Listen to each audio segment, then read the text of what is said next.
Previsiblemente esta semana conoceremos los nuevos datos del paro correspondientes al mes de octubre. Lo que sí conocimos hace unos días fue la última encuesta de población activa sobre la situación del empleo en Canarias. Vamos a hablar con el viceconsejero del área, con Gustavo Santana, al que ya saludamos aquí en Buenos Días Canarias. Hola, ¿qué tal?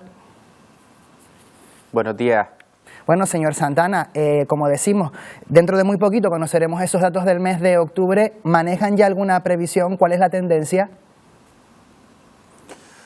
Bueno, en relación al dato del paro registrado, la tendencia en Canarias sigue siendo positiva.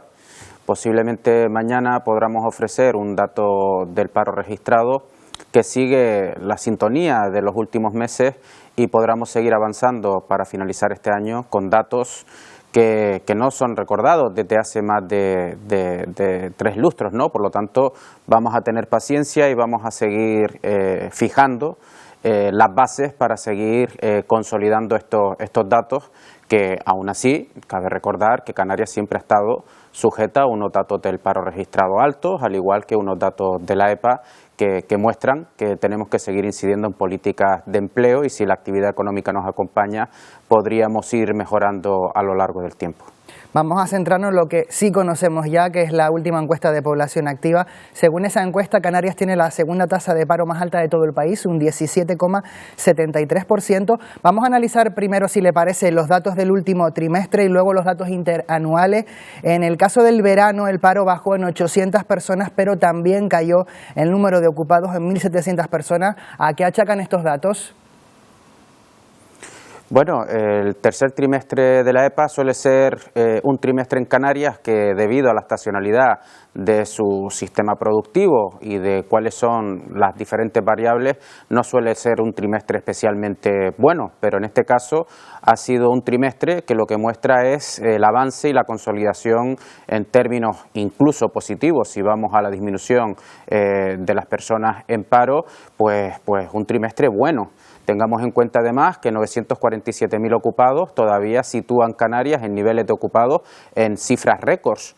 Yo creo que esto que nos anima o nos indica es que posiblemente el último trimestre de este año, teniendo en cuenta las consecuencias que tiene de forma lógica la temporada turística, las diferentes campañas que se establecen en torno a la Navidad, posiblemente pueda salir con un trimestre también positivo y podamos acabar el año en datos que no recordábamos desde hace muchísimo tiempo en Canarias. Insisto, 947.000 ocupados, poco más de 947.000 ocupados, son cifras récords, solo superadas por un dato anterior de en torno a 951.000 ocupados. Por lo tanto, estamos en datos de ocupados muy buenos y estamos en datos de tasa de paro que ya rebajan el 18%. Y estos números, créanme que yo, con la experiencia que tengo y a pesar de haber estado también analizando datos durante más de una década, pues no los había recordado, con una actividad económica y con unas reformas y unos planes que nos están facilitando que la situación, no solo en términos de empleo, sino en calidad del mismo, pues vaya avanzando de forma positiva. Tengamos en cuenta que la contratación indefinida sigue avanzando, que las jornadas completas siguen avanzando y que hay elementos que ya no dependen tanto de la gestión de un gobierno, sino del compromiso y la voluntad de las partes que tengan que negociar en el ámbito de la negociación colectiva para terminar de cerrar un círculo que, por lo menos en términos de empleo y de calidad al empleo, pues sean cuestiones que insisto, no habíamos visto nunca y que nos situarían en Canarias en una situación mejor de la que veníamos hace algunos años. Respecto a la tasa interanual, el paro cayó casi un 26% y el empleo creció casi un 8%, de los mejores datos de todo el país. ¿Están satisfechos con la evolución de esos últimos 12 meses? Estamos satisfechos porque hay que recordar también que la intensidad de la caída del empleo producto de la crisis del COVID-19 también así había sido en Canarias pues la más honda.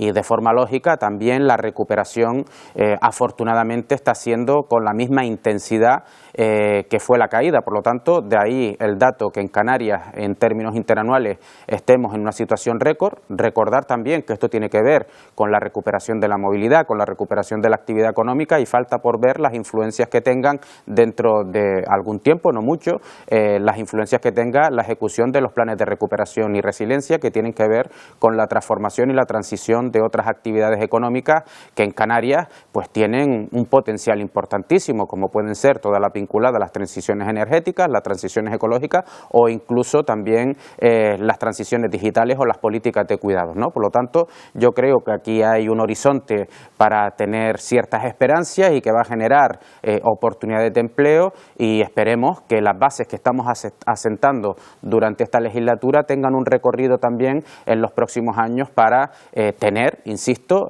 datos que en Canarias no habían sido recordados en muchísimo tiempo y que muestra una serie de fortalezas que lo que va a tener necesariamente es la implicación de la colaboración público-privada. Hablaba usted de que esperan cerrar este año con datos positivos en cuanto al paro. Sin embargo, estamos viendo cómo todos los organismos internacionales alertan de una desaceleración global de la economía, de que las previsiones de crecimiento económico se van a ir frenando. ¿Estiman ustedes que esto puede afectar al empleo de cara a 2023 aquí en Canarias? Tengamos en cuenta que están hablando de desaceleración con un porcentaje de crecimiento bastante importante y de cierto frenazo de la economía. En ningún caso no estamos hablando de que se deje de crecer. Por lo tanto, yo creo que es importante mandar un mensaje de optimismo, porque a mí me da la sensación de que hay mensajes de ciertas instituciones, de ciertos sectores económicos que puede ser excesivamente preventivo, previsor, teniendo en cuenta que en la crisis anterior nadie fue capaz de prever lo que iba a suceder, y me da la sensación de que están situándose en el peor de los escenarios para poder decir si ocurriera algo producto de influencias externas que no somos capaces de tener en cuenta o de prever suficiente, como puede ser la guerra de Ucrania, para decir que no se han equivocado. Pero insisto, desacelerar la economía o frenar la economía en un proceso de crecimiento intenso no significa que no se esté creciendo y que ese crecimiento ayude al menos a consolidar los datos de empleo que estamos teniendo en estos momentos. Y una última cuestión, señor Santana, especialmente preocupante es el dato de paro juvenil en Canarias, es del 43,45%, casi 12 puntos por encima de la media española. ¿En qué está fallando el sistema aquí en el archipiélago? Yo me gustaría contextualizar el tema de la tasa de paro juvenil porque venimos de dos crisis y estamos inmersas en la transición de una que es inflacionista, en la que las tasas de paro juvenil en Canarias siempre han sido altas. Pero cabe recordar que en el 2007, efectivamente, la tasa de paro juvenil era de un 20%, estaba por encima de un 20%, duplicaba la tasa de paro general en aquel entonces, que estaba en torno al 10 y al 11%, y que los diferentes planes de reformas que se efectuaron en el momento, entre ellos la reforma laboral, dificultó en el que, en términos de empleo juvenil, pues se pudiera tener datos mejores. Tengamos en cuenta que ha habido un abuso importante de la temporalidad de la reforma laboral del año 2012 del Partido Popular hasta ahora, y que ahora estamos dando datos muy importantes en términos de contratación indefinida. Eso no quita que tengamos asignaturas pendientes. Desde el Gobierno hemos intentado en estos últimos 3 años aplicar una política de empleo juvenil transversal e integral, pero yo creo que hay que confiar en un nuevo modelo que es la formación profesional dual. Hemos aprobado recientemente la Estrategia Canaria de Formación Profesional Dual con la implicación de los empresarios y los sindicatos en dicho acuerdo. Constituimos el lunes pasado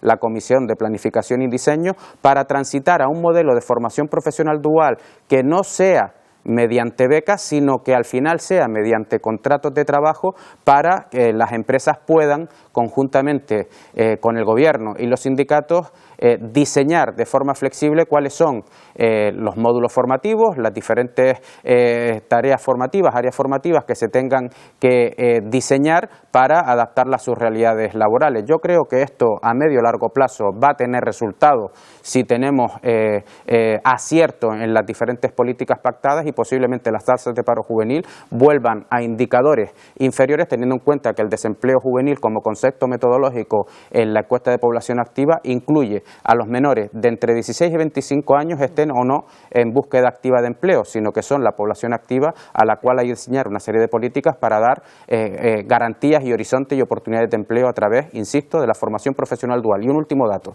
el dato del paro registrado nos indica que de los parados que hay en Canarias, solo el 5% tienen terminada la formación profesional dual, mientras en torno al 90% son personas que han terminado o primaria o secundaria. Creemos que la formación profesional dual es una oportunidad importante para poder dotar de oportunidades de empleo a través de la formación reglada a muchísimos jóvenes que posiblemente estén esperando una oportunidad de empleo y de garantía de estabilidad a lo largo de su carrera laboral. Pues con esos datos nos quedamos. Gustavo Santana, viceconsejero de Empleo, gracias por habernos atendido en Buenos Días Canarias. Gracias a usted y buenos días.